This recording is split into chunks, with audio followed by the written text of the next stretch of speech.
let's take a closer look at closing costs in a real estate transaction. This is often a question we get from buyers we work with, so today we'll explain visually. This is you. This is the house you're buying. These are the sellers. You made an offer and they said great. To finish this, your real estate agent will help you through the closing process, and you will pay some closing costs. This video explains this and these.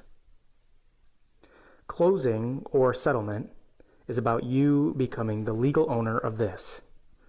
Public records currently agree that this belongs to them because the title establishes their legal ownership. Swapping these requires loan steps, legal steps, and title steps. Loan steps first. These guys loan you the offer money. You promise to pay back more over time. They charge you some loan fees and collect insurance, interest, and reserves as part of your closing costs. Legal steps next. To make the public records show that you are the legal owner of this, the government has to record the transfer of this, and they also take a little bit of this. Title steps last. The title company actually handles the transfer of this. You pay for their help.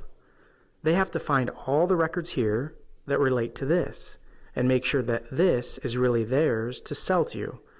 That's called a title search. And the sellers might have missing heirs, former spouses, or other claims that show up long after the sale, claiming that this actually belongs to them. To protect this investment, you purchase title insurance. To recap, closing involves loan costs, legal costs, and titling costs. At your closing meeting with the sellers, your title company will have all these costs summarized on the government HUD-1 form.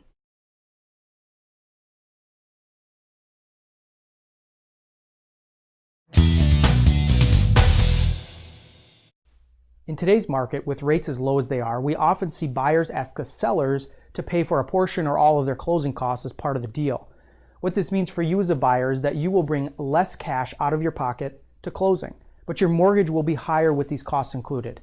Sellers typically don't mind you asking them to pay your closing costs because they just look at the net offer after deducting the costs.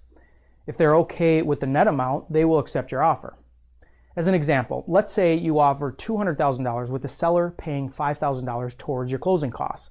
The seller really sees a net offer of $195,000. After they deduct the $5,000, they will be paying towards your costs. But let's say you just offered $195,000 with no closing costs paid by the seller. In the eyes of the seller, these two offers are identical. So when you're considering closing costs in your purchase, you are really deciding on whether you want to build them into your loan and have the seller include them into the purchase, resulting in a higher final mortgage amount, or if you want to pay them in cash and have a lower overall mortgage. There are a few important things to consider when you're deciding on how to structure your closing costs. Be sure to talk with your agent and your lender about what option is best for you.